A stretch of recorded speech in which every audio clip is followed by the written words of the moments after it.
Good morning, and welcome to ImmunoGen's first quarter 2020 financial and operating results call. Today's conference is being recorded. At this time, I'd like to turn the call over to Courtney Laconic, Senior Director of Corporate Communications and Investor Relations. Please go ahead. Good morning, and thank you for joining today's call. Earlier today, we issued a press release that includes a summary of our recent progress and first quarter 2020 financial results. This press release and a web stream of this call can be found under the Investor and Media section of our website at ImmunoGen.com. With me today are Mark Enyedy, our President and CEO, and Anna Berkenblit, our Chief Medical Officer. Dave Foster, our Chief Accounting Officer, will also join us for Q&A. During today's call, we will review key accomplishments for the business over the last 3 months, our financial results, and upcoming milestones. During the discussion, we will use forward-looking statements, and our actual results may differ materially from such statements. Descriptions of the risks and uncertainties associated with an investment in ImmunoGen are included in our SEC filings. And with that, I'll turn the call over to Mark. Thanks, Courtney. Good morning, everyone, and thank you for joining us today. During the first quarter, we moved forward with our registration studies for Mrd and advanced our portfolio of earlier stage programs while adapting to meet the evolving challenges of COVID-19. Despite the potential hurdles of operating remotely, we opened Soraya and expanded our activated sites for Mirasol during the quarter and expect to maintain the timelines for top-line results for both studies. In parallel, we are pleased to have data from our Avastin expansion cohort in platinum-agnostic ovarian cancer selected for a virtual oral presentation at ASCO in late May, and as Anna will describe in more detail in a moment, our preclinical programs remain on track for key milestones this quarter. Finally, building on the momentum generated at the close of 2019, we strengthened our balance sheet with an upsized and oversubscribed follow-on offering in January, which raised approximately $98 million in net proceeds. In terms of our ongoing response to the pandemic, with the benefit of early indications of COVID-19's impact here in Boston, we implemented business continuity plans in the first half of March. These plans have allowed us to operate our core functions effectively in a virtual working environment and rapidly adapt in response to new developments. Focusing on our key development programs, I want to share with you our experience to date on 3 parameters: drug supply, regulatory interactions, and clinical trial execution. From a supply chain perspective, we entered the year with ample drug product and have more than enough inventory on hand to complete all of our ongoing mirvetuximab monotherapy and combination trials, IMGN 632 expansion studies, and the upcoming phase 1 trial for IMGC 936. Furthermore, our partners at Almac have taken prospective measures to ensure that our currently activated sites have sufficient safety stock of drug to weather any potential disruptions in transport. Finally, we have no planned production runs during the first 3 quarters of the year, and the manufacturing slots we've reserved for the fourth quarter and beyond remain in place. From a regulatory perspective, we've received timely reviews of our submissions to FDA, EMA, and the national competent authorities covering our CTAs. With regard to clinical execution, while it's still early days, we've yet to encounter significant issues with our studies. In order to mitigate risk going forward, we've incorporated recent regulatory guidance that enables study startup and ongoing patient accrual during the pandemic while ensuring sufficient oversight of patient safety and data integrity.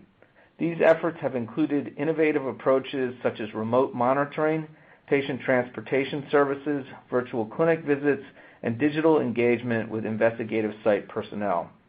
A key area of focus for us is site activation, where we do see individual clinics experiencing staffing constraints, limited availability of PPE and testing, and other institutional adjustments such as the timing of IRB meetings. In the aggregate, these challenges have not resulted in a material impact to our expected timelines. We continue to monitor trial progress on a global scale and maintain close contact with our CROs, sites, and IRBs to ensure enrollment, activation, and data collection keep pace in accordance with good clinical practice. So active and effective engagement in a complex and evolving environment. I'll now turn to our financials, the details of which are covered in the press release issued this morning. For the first quarter of 2020, we generated $13.3 million in revenue, nearly all of which came from non-cash royalty revenues. Operating expenses were approximately $37 million, comprised of $27.4 million in R&D expenses compared with $38.9 million for the first quarter of 2019. This $11.5 million decrease was driven by lower expenses resulting from the restructuring of the business at the end of the second quarter of 2019, partially offset by greater clinical trial costs related to advancing our Mirasol, SORAYA, and IMGN 632 combination studies.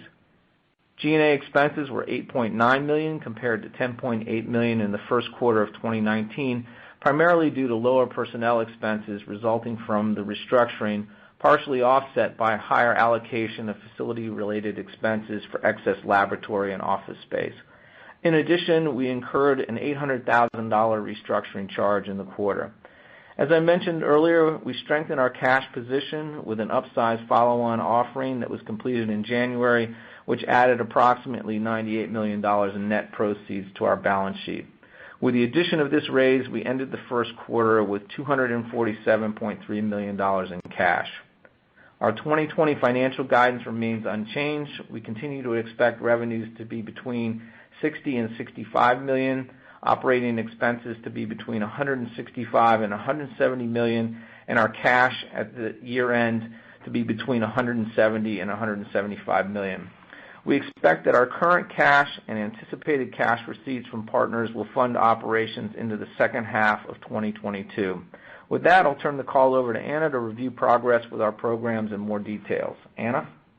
Thanks, Mark. I'll start by reiterating that all of our clinical studies essentially remain on track, in large part due to the high unmet need across our patient populations and due to our rapid pivot to a more flexible approach to clinical trial execution, consistent with recent regulatory guidance. Wherever possible, we have converted to a remote model that allows us to continue activating sites for SORAYA, Mirasol, and our IMGN 632 program, enrolling patients across all studies and monitoring our clinical trials. Turning to mirvetuximab, recall that late last year we worked closely with FDA to define an accelerated pathway for approval of mirvetuximab via SORAYA, our pivotal single-arm study evaluating mirvetuximab monotherapy in approximately 110 women with platinum-resistant ovarian cancer whose tumors are folate receptor alpha high as measured by PS2+ scoring and who have previously received Avastin. SORAYA could support accelerated approval for mirvetuximab provided that the overall response rate and duration of response surpass those of the best available therapy at the time of regulatory action. As a reminder, the relevant overall response rate benchmark for currently available therapy is 12%, whereas for mirvetuximab, in 70 patients who were previously enrolled in our program and would have met the key eligibility criteria for SORAYA, we have demonstrated a 31.4% response rate. I'm pleased to share SORAYA opened on time in the first quarter, and we remain on track, expecting top-line data in mid-2021, a BLA submission in the second half of 2021, and a potential approval in 2022. In parallel, we continue to enroll patients and open additional sites in Mirasol, our confirmatory phase 3 study, which began in December. Recall that Mirasol will enroll approximately 430 patients with folate receptor alpha high, platinum-resistant ovarian cancer who have been treated with up to 3 prior regimens. Patients will be randomized 1-to-1 to receive mirvetuximab or an investigator's choice of chemotherapy, namely paclitaxel, pegylated liposomal doxorubicin, or topotecan.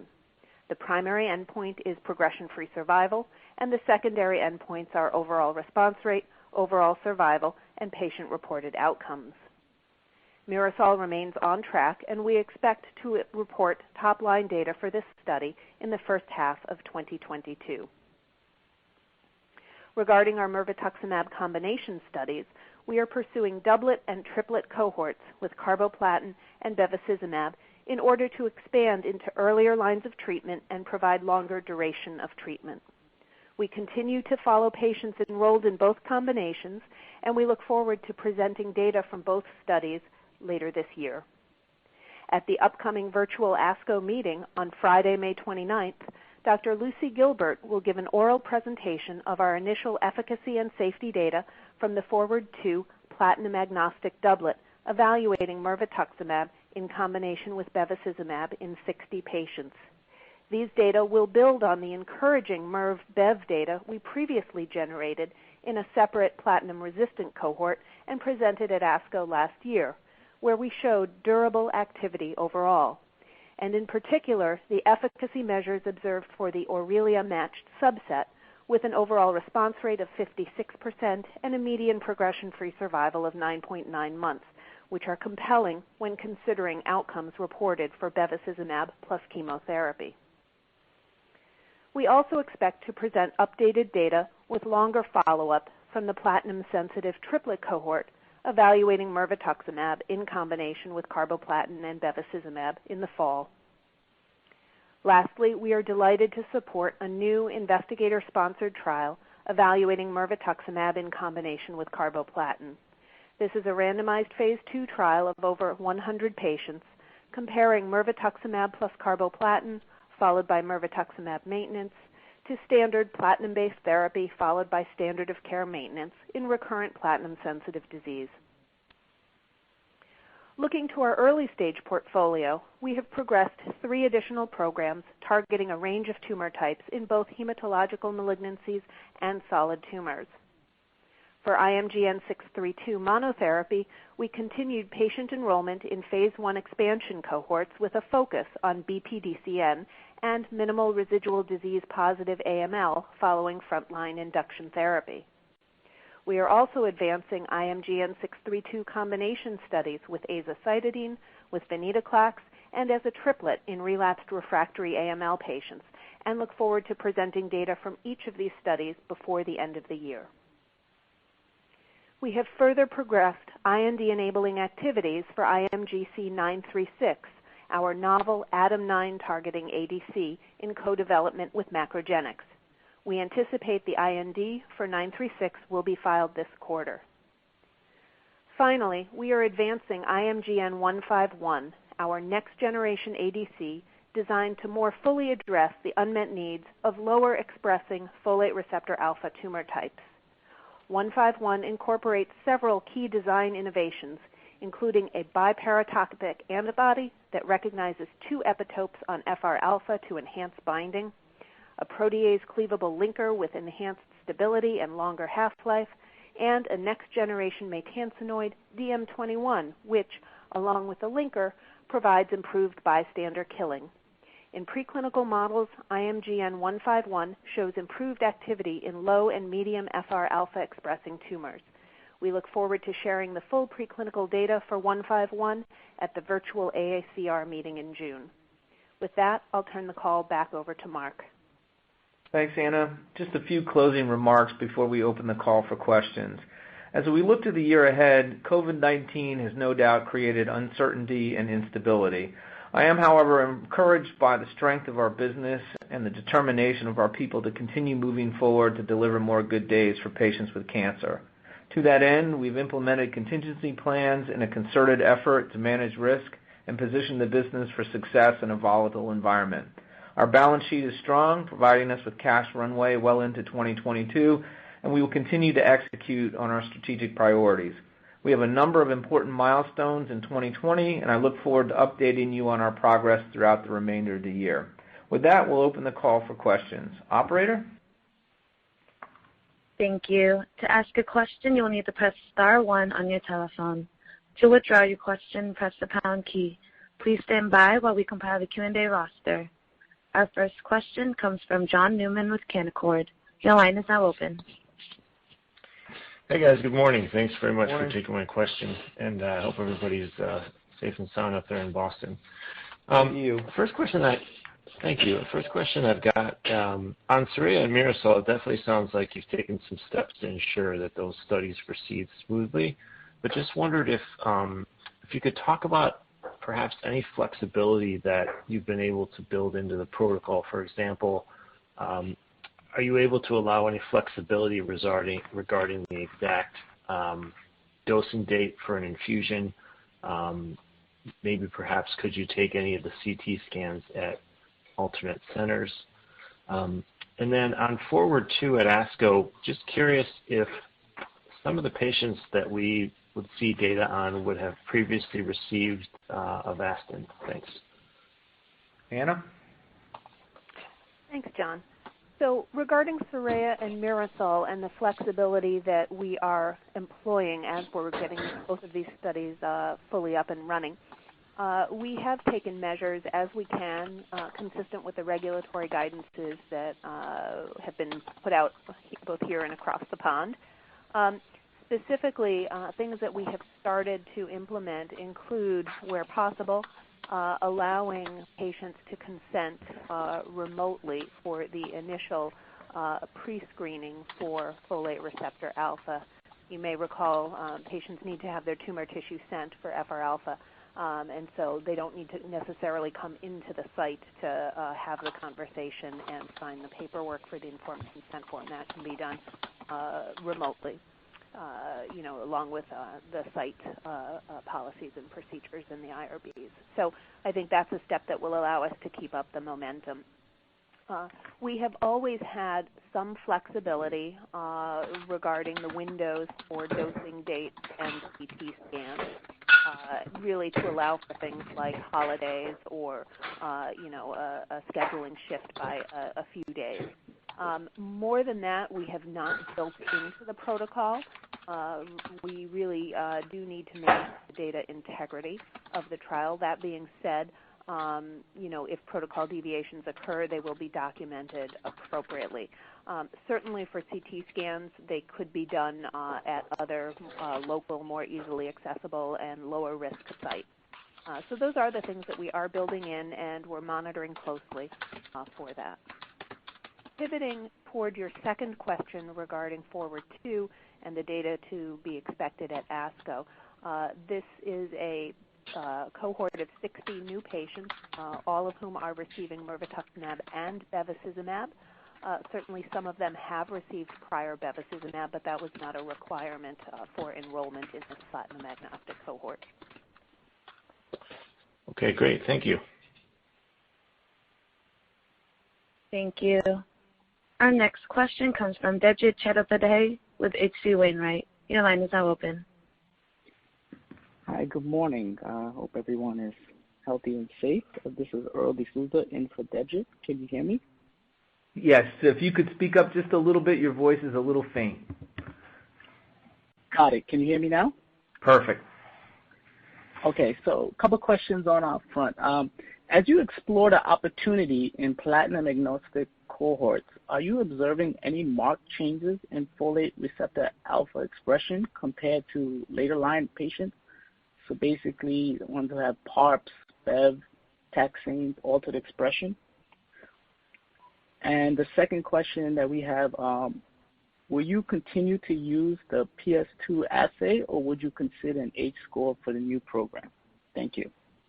Yeah, so I'll give this a shot, and then Anna, if you have any additional color, please jump in. So the level of folate receptor alpha expression has been markedly uniform over lines of therapy, irrespective of prior treatment. And so what we have seen, we now have screened well over 2,000 samples in the program. Is that about 40% of ovarian cancer patients express folate receptor alpha at high levels measured by the PS2 plus assay, another 20% at medium levels, another 20% at low levels, and then the remaining 20% with negligible levels of expression. And as I say, that is true whether you're talking about earlier line patients, late line patients, and it doesn't vary in terms of prior therapy. So very consistent across the board.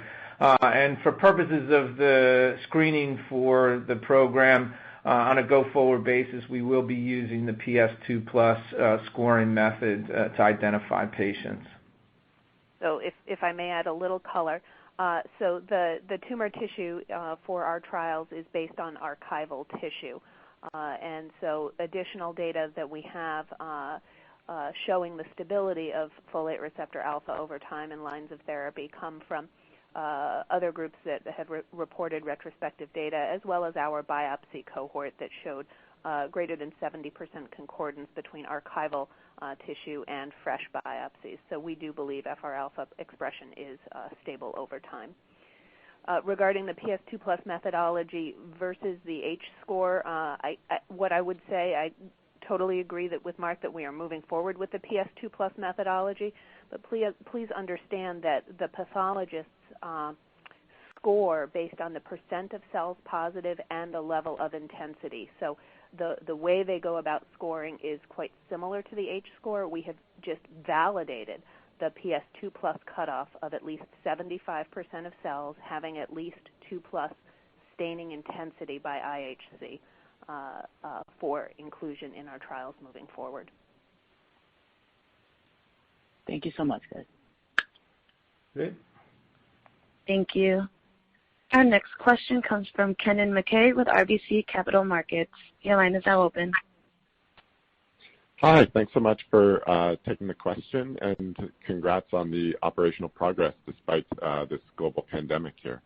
Thanks. Looking forward to hearing quite a bit more on 151 at the now virtual AACR conference, but was hoping maybe you could talk a little bit more about the importance of the epitopes here on the folate receptor, as well as the protease cleavable linker, and really how that stability and release differs from mirvetuximab, especially as it relates to potential early release of payload before actually binding and being brought into the cancer cell to deliver the payload. Thanks so much, and congrats again. Thanks. Anna? Yeah, sure. So as you heard, 151 is our next generation folate receptor alpha targeted ADC, and one of the key innovations that we have incorporated is that it is a biparatopic. So that means that it binds 2 epitopes on folate receptor alpha. So that basically gives the antibody drug conjugate more opportunities to bind FR alpha and therefore more opportunities to internalize. So we have preclinical data showing that this approach is quite effective, particularly for patients, tumors with lower levels of FR alpha expression. So that is a key innovation in 151. The protease cleavable linker also has some very attractive features in terms of improved stability. And then the payload itself is a next-generation maytansinoid that is a bit more hydrophobic, allowing for better bystander killing, again, with the intent to really address the remaining unmet need in FR alpha positive tumors, specifically that are positive but at low or medium levels of expression. So that's what I can share now, and the abstract will be released middle of May, I think May 15th, and then the poster will be in mid-June at the next tranche of virtual AACR meeting. And Anna, maybe just to elaborate on that, so does this enable potentially 2 antibodies to bind to the same receptor, or is there some level of competitive inhibition despite being biparatopic like that? No, it wouldn't be competitive inhibition, Kennen. Rather, you could have one ADC construct bind in 2 different locations, or you could have 2 ADCs bind also in 2 different locations. So there wouldn't be really competitive inhibition because both molecules are active, and the more binding there is, the more internalization. So more binding is better for internalization. Gotcha. Thank you. Thank you. Our next question comes from Andy C. with William Blair. Your line is now open. Great. Thanks for taking my question, and hopefully the ImmunoGen team is staying safe and well. Kind of following up on Kennen's question, with a bivalent binding, I'm just wondering, with this logic, do you expect potentially a cleaner safety profile? I'm just kind of thinking about the logic here, having an logic probably select for a smaller population of cell receptors to target. Is that a right way to think about that? So we've really designed 151 to address patients with lower levels of FR alpha expression on their tumors, retaining all the desirable features of ADCs in terms of targeting tumor tissue and sparing normal tissue. So, with that in mind, we're certainly in the process of doing the required safety studies that will be needed when we file the IND. Mirvetuximab itself has a very nice safety profile. The features of it that are unique in terms of the ocular really are not target related, but rather payload related in terms of any of these tubulin-directed payloads can cause the ocular. So, I think there's a potential for the safety profile to be improved, but I think it's just early days. And, once we have the non-clinical, the tox data, and then once we have clinical data, we'll really be able to stack it up. But really our focus is on creating another safe, well-tolerated ADC that can target a broader population with lower levels of FR alpha expression. Okay, that makes sense. And in terms of the IST that you outlined, 100 patients targeting, I guess in combination with carboplatin, just for the maintenance phase, is there a set duration or the treatment duration is pretty flexible? And kind of related to that, so for patients who discontinue in the, quote-unquote induction phase, could they continue again in the maintenance phase for that trial? So this is an investigator-sponsored trial led by Philip Harder in Germany, and it is in recurrent platinum-sensitive disease. So these patients we know are not going to be cured, and when maintenance is given in this setting, it's generally given until progression. And so for both arms of the trial, maintenance will be given really according to standard of care practice. So as long as patients are benefiting overall from the therapy. So there will be no difference across the arms in terms of duration of maintenance therapy, be it either mirvetuximab on an experimental basis or whatever standard of care maintenance option the physician chooses. And I'm blanking, sorry, Andy, on the second part of your question. Oh, if they stop in the induction phase. So right. Typically, when you have recurrent platinum-sensitive disease, assuming you have a healthy enough bone marrow and you don't have hypersensitivity reactions, you generally get between 4 and 8 cycles of carboplatin. So, as long as the patient has gotten, a significant number of doublet cycles, then they can move on to mirvetuximab. And again, the treatment in both arms is going to be, or the way physicians manage the carboplatin-based doublet is going to be the same across both arms and will be consistent with really how they just take care of patients as standard of care. Great. Yeah, that's a very interesting trial. And lastly, if you don't mind, I think you provided a lot of commentary regarding COVID-19 and contingency plans. So much appreciated. So in terms of the assay development with partner Ventana, obviously a lot of the diagnostic companies are repurposing and kind of refocusing their corporate strategy. Just wondering about the latest dialogue with them in terms of kind of pushing through regulatory preparations.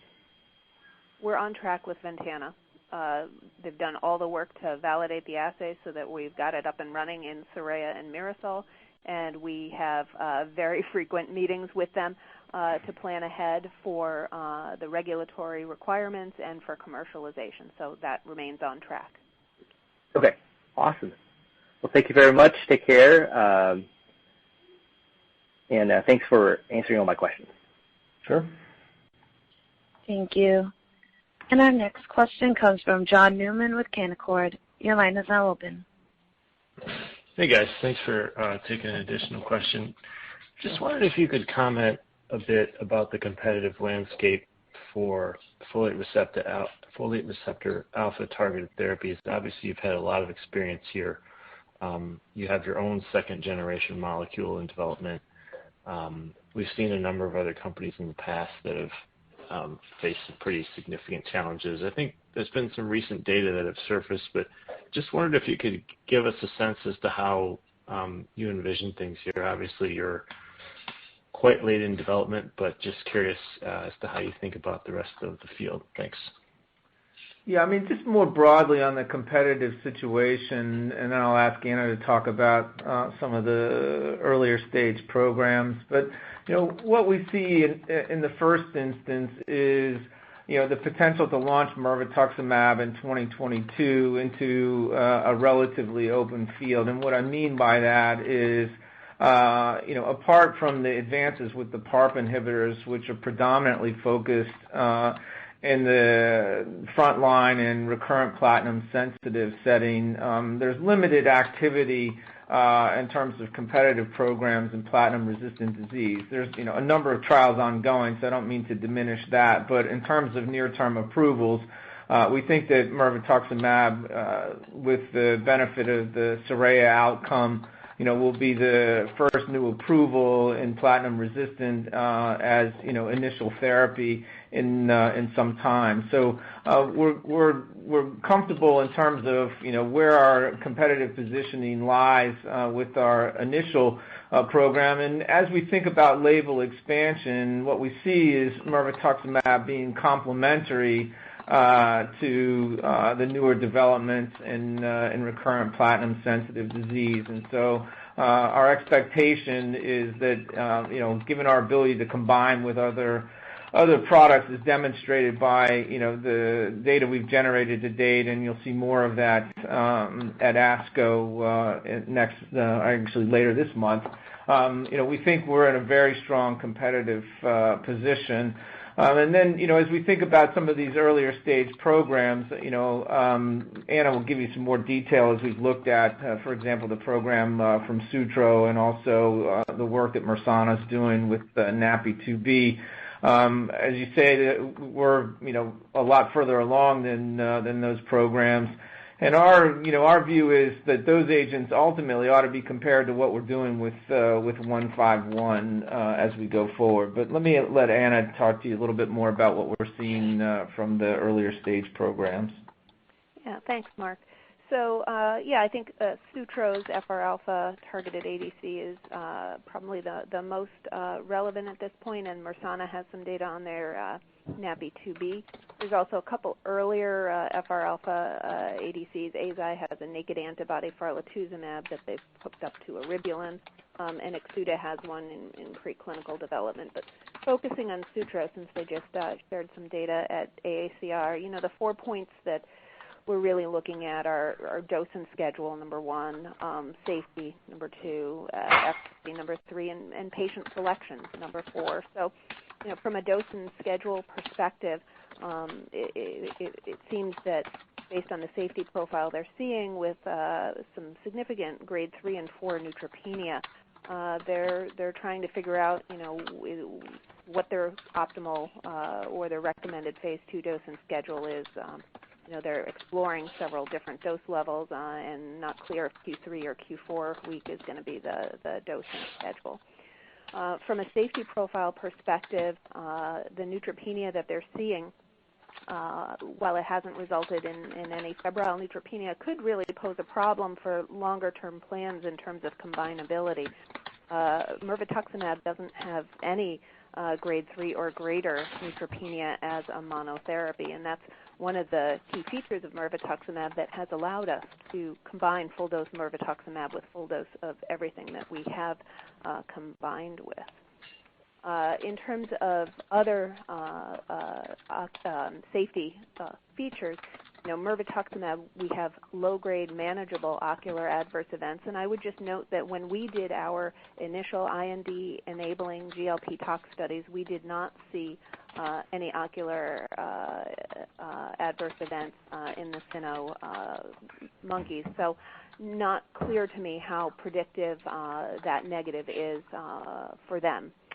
So moving to efficacy, they certainly have shown some CA-125 drops in patients, and they have one partial response, I believe, in around 20 patients. And for a phase 1 dose escalation program, that's pretty consistent, with what we had seen previously. And it's early signs that there is some activity, but I would just point out that CA-125 responses by themselves really are not sufficient for regulatory approval. And I would also point out that as they're thinking about patient selection,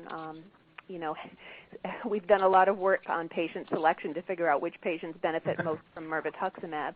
And being able to have a sufficient data set with a sufficient number of responses to guide that is going to be really important. And certainly they've showed some stable disease, but it's really not clear what their tumor shrinkage is and how much anti-tumor activity they're seeing other than what they've demonstrated with their CA-125 responses and the one PR. So, early days for Sutro. Certainly we were there, and, we're going to continue to follow their developments. I would say that our next generation FR-alpha targeted agent, the IMGN 151, with the biparatopic targeting of FR-alpha, really is going to be something for us to think about as we benchmark sort of the next generation of FR-alpha compounds. And then pivoting to Mersana, earlier this year they presented data in under 40 patients. Again, they have seen some activity with some partial responses. They are having, they're selecting patients or figuring out their patient selection strategy as well. They're taking an approach with a high DAR, and that could have some potential issues if the Thurber hypothesis really continues to show evidence that if you have a very, very potent lots and lots of payload, you may have trouble penetrating tumors. So stay tuned, and we're excited about mirvetuximab. We're in phase 3. We've got 2 trials set up now, so that we hopefully will get accelerated approvals followed by a confirmatory trial, and we have nice data that we'll share at ASCO for Mrd plus Bev that should support compendia listing. Mm-hmm. And if I might ask one additional quick question, given what we know about targeting folate receptor alpha across multiple tumor types, is there a possibility that at some point in time the 151 molecule could be tested perhaps in something like lung cancer, or would you probably stick to... Absolutely. Lung cancer, okay. triple-negative breast cancer, endometrial cancer, you bet, John. Yeah. Okay, super. Thank you. Thank you. As a reminder, to ask a question, you will need to press star 1 on your telephone. Please mute your line if you are not speaking. Our next question comes from Boris Peaker with Cowen. Your line is now open.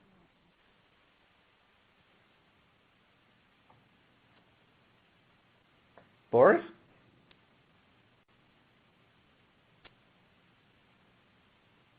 If your line is muted, please unmute. Yeah.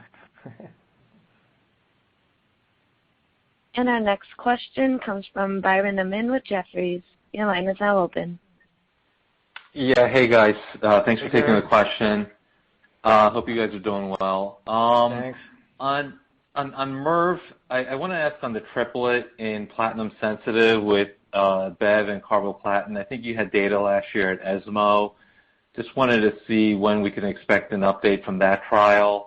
And what are your thoughts on moving forward in this setting, given the IST also with the doublet now as well? Yeah, so we're planning to submit an abstract to ESMO with updated data for the triplet. You may recall last year was the first reveal of the data, and we had response rate data, but we didn't have sufficient follow-up for duration, and so now we do, and we will share that data at ESMO. So then thinking about future plans, I would say once we're able to share the data with the Mrv-Bev doublet from the platinum agnostic cohort at ASCO, it'll be clear that we do have several options to move forward in earlier lines of therapy with longer durations, both the Mrv-Bev combination and the triplet. So I think that's where I'll leave it at this point. I don't know, Mark, if you want to add anything. No, I think you've covered it nicely. Thanks. All right, and then maybe a second question on IMGC 936. I think you're planning on filing an IND in the second or later this quarter. Yep. So is the plan to start the phase 1 later this year? And you're using a different payload. I think you're using DM21 versus DM4. So given your comments earlier on cyno model not a good predictor for ocular tox, how do you think about ocular tox with that payload? And then I guess for the phase 1, would you look at using a diagnostic, an ADAM9 diagnostic, given you've got certain solid tumors where it's highly expressed, like panc, gastric, and colorectal, and are those the tumors that you're going after in the phase 1? Yeah, so for IMGC 936, which targets ADAM9, we are using DM21, and I think it's again early days. Certainly, we have learned a lot in the mirvetuximab program in terms of optimizing management of corneal keratopathy should it occur. So I think we'll be able to get ahead of it if it does occur. But right now, we have no data that suggests that it will or won't occur. But if it does, we're prepared.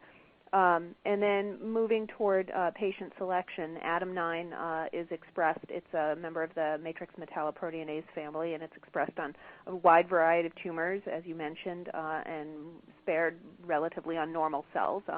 And we do anticipate that potentially we may need to select patients based on 936 expression. And so we are well positioned to do that should we need to, and we do plan to incorporate the appropriate activities in the phase 1 trial to gather data to support efforts for patient selection if we need it. And early on we'll be targeting 4 tumor types in the phase 1 trial. As you mentioned, we'll be going after gastric, pancreatic, triple-negative breast, and lung. And then we'll see. We'll follow the science, and we'll go after the tumor types where we're really demonstrating nice activity and a good safety profile. Great. Thank you. Sure. Thank you. Our next question comes from Jonathan Chang with SVB Leerink. Your line is now open. Hey, guys. This is David Ruchon for Jonathan. Thanks for taking our questions. Just with regard to the ASCO patient population, how much detail can we expect on the population in terms of prior therapy? I know someone previously had asked about prior Avastin, but what do you expect in terms of prior PARPs? Yeah, so we will share demographic data from this population. Not surprisingly, over time, as you look back at all of the cohorts we have enrolled, the percent of patients who have a prior PARP is increasing. So we'll share the data. This is a platinum agnostic cohort, so we'll share details around the percent of patients who are considered platinum resistant versus platinum sensitive, and give a sense of how platinum sensitive they are. We'll share percent of patients with prior Bev, with prior PARP, certainly prior taxanes. So you'll get a good feel of the population. Great, thank you. And if the ASCO data are promising or encouraging, what does the regulatory path forward look like in the platinum agnostic setting, and what studies would you point to as benchmarks for efficacy in this patient population?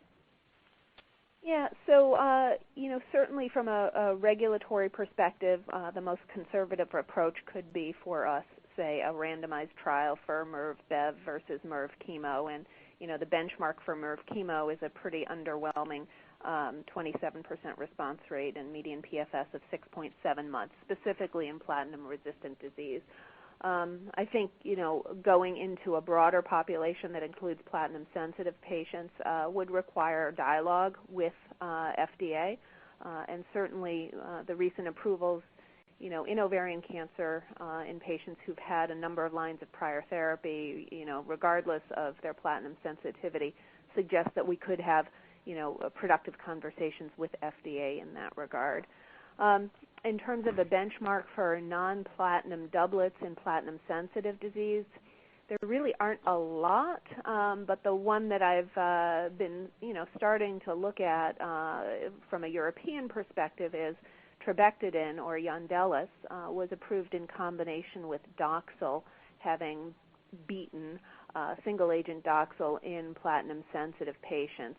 That was a subset from the phase 3 trial, and so it wasn't sufficient for approval in the U.S., but for our purposes from an efficacy benchmarking perspective, the Mrd-Bev combination is quite encouraging. So I think certainly there's more work for us to do longer in terms of figuring out which of the regulatory options is most favorable for us.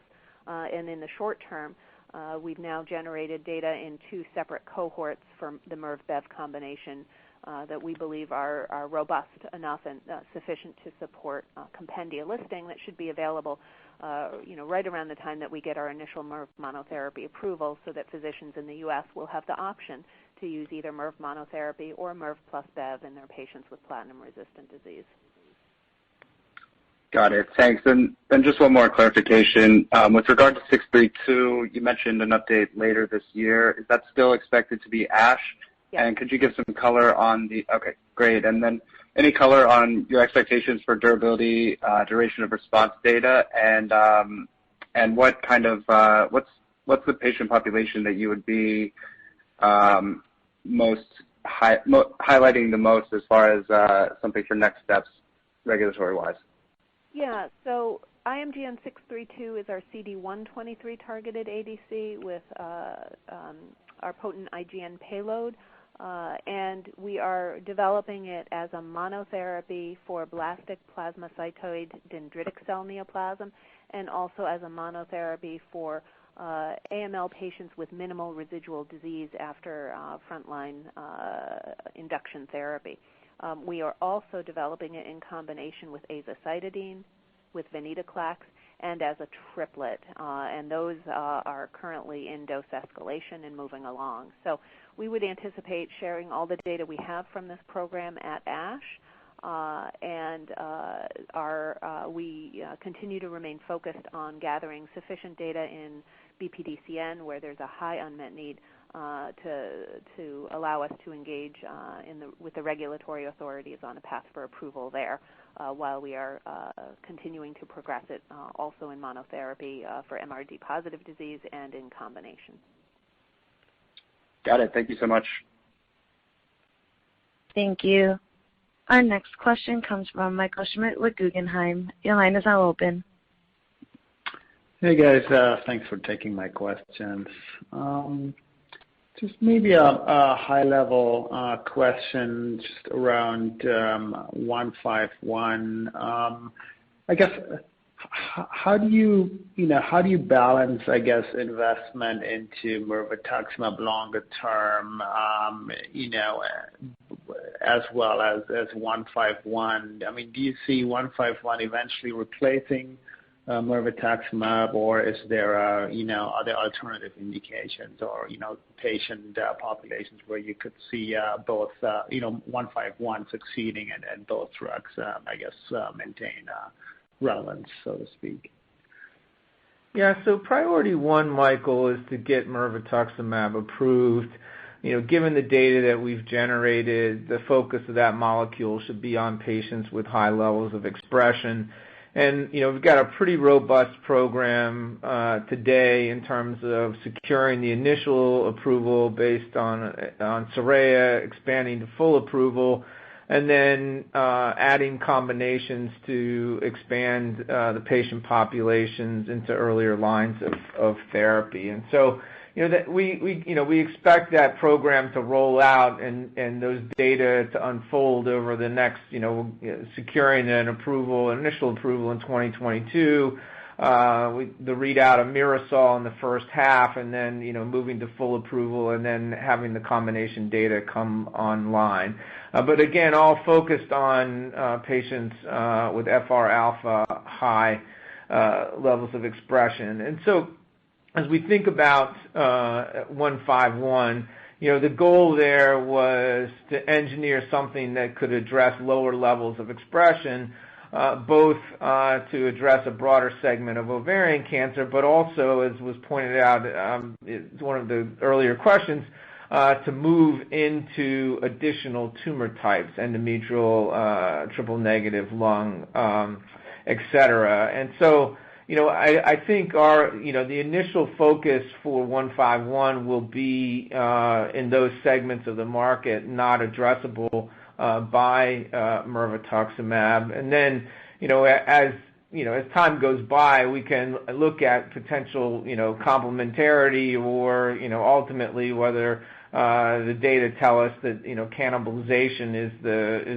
is what's going to happen here. But I think we're a very long ways away from that, and the potential opportunity for 151 is sufficiently distinct at this point to allow us to develop them in non-overlapping indications. Got it. Thanks. And then just on 151, maybe if you could just comment a little bit more on the choice of the payload. I think I heard you say the payload is a maytansinoid derivative. Maybe just talk about the choice of that as opposed to, for example, using one of your chelators. Yeah. So there's a couple of points to make here. One is we talked a little bit about this, but the stability of the linker. So this is a linker that's made up of 3 alanine residues, and the middle alanine is a D-isomer. So that's, you don't normally find that in nature, and so it makes it very resistant to serum proteases. And so, from our perspective, that gave enhanced stability. In terms of the engineering to the payload, we looked at the IGN. So, one of the things that was a hallmark of the research organization here was to examine multiple payloads. And, when we looked at, therapeutic index, where we were going with this DM21 payload more broadly. So we're using it in the 936 program. We used it in the EpCAM program that we licensed to CytomX, and also as part of 151. And so, the MedChem exercise here was really built around adjusting the carbon atoms relative to DM4 to improve the hydrophobicity, which gave us better bystander killing. There's also some work that's done in terms of the cleavage in the lysosome to also improve those properties. And so, altogether, we've got a very, nice payload and a stable linker attached to it, which we think is going to give us, a significant improvement in these lower levels of folate receptor alpha expression. Great. Thank you, Mark, and congrats on the progress and keeping everything up and running. Thanks. Thank you. Our next question comes from Jessica Fye with J.P. Morgan. Your line is now open. Hey, guys. Good morning. Thanks for taking my questions. I have 2. Hey, Mark. Maybe first on 632, when we think about the AML MRD positive setting, can you lay out what the efficacy bar is in that setting, what you want to see in that data later this year? And then second, on the financial side, when you talk about anticipated cash receipts from partners, can you give us a bit of a framework for how to think about the size and timing of those potential payments? For example, how much, if any, is baked into the 2020 guidance? Thank you. Yeah. Sure. Anna, you want to cover AML? Yeah. Okay. Yeah. Good. Yeah. Thanks. So Jess, the MRD positive cohort, this is taking patients who are in a complete response, and so they have less than 5% blasts in their marrow. But they have minimal residual disease. It's detectable by either PCR or flow. And we want to basically see conversion from MRD positivity to MRD negativity, because we know really the lower the blast count, the better patients do. And we know that MRD positivity bodes poorly for patients. The recently completed randomized phase 3 trial of oral azacitidine, or CC486, versus placebo will be a helpful benchmark for us. Now, that was slightly different because they took all patients after completion of their initial induction therapy and then randomized them. So they didn't specifically focus on the MRD positive cohort. They took everybody. And so that is going to be a helpful benchmark for us. But right now, really from a proof of concept perspective, is we would like to see a reasonable percentage of patients convert from MRD positive to MRD negative within, a few cycles of IMGN 632. I don't think we're ready at this point to, say, oh, this is our go, no-go criterion, but I think between, understanding the oral azacitidine data and then looking at the percent of patients who get to MRD negativity and the tempo of that should help guide us regarding next steps. Just as a note of caution, conversion from MRD positivity to MRD negativity in itself does not have a regulatory precedent in AML. But, if our data are quite encouraging, obviously we will engage the regulators on the path forward for registration for this indication. Great. So Jess, on the cash piece, there are really two components built into the partnering element of it. One of which relates to milestone payments from our legacy partnering deals, whether it's Roche, Novartis, et cetera, and some of the newer deals. In fact, CytomX, we just earned a milestone there. And so there's an element of that, and then there is a separate component related to active partnering discussions. We have inbound interest for a partnership in China, and so we have assumed in 2020 that we will get a partnering deal done for mirvetuximab in China. And so both of those components are built into the cash forecast. I guess what I would say is we won't break those elements out separately, in part for competitive reasons as we think about negotiating upfront fees with potential partners in China. What I would say is we've got a pretty strong track record here of completing the deals that we put in scope as a business, certainly over the last couple of years, and so we don't put those numbers in unless we have a reasonable degree of confidence that we can affect those deals. Great, thank you. Sure. Thank you. I'm not showing any further questions at this time. I would now like to turn the call back over to Mark Enyedy for closing remarks.